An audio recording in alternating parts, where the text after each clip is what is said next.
Yes. What is this little one? This is a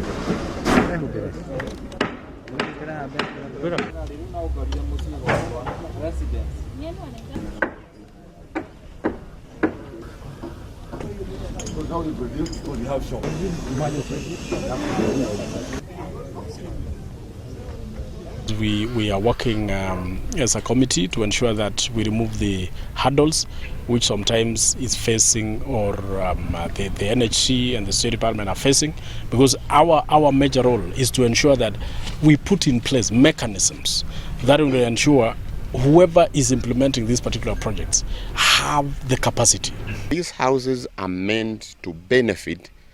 Kenyans who are down there in terms of hustlers, again picking up on the agenda that President talked about. So the expectation again, and in this message we've been doing it to most counties we've visited, these houses should be a quota system.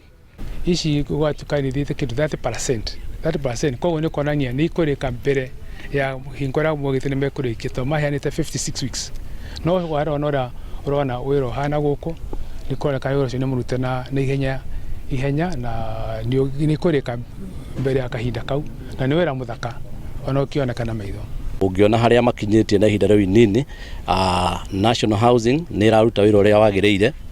na nikio gitumi gia gutuma twende guka kuona nyumba icio niguo haria tukuona hena thina tondu turi andu a oversight no tuhote kuthie kwandika report ya kuimprove na kweza kwa advise the president niguo rucio kuria kungi megwaka make na njira iria yagireire.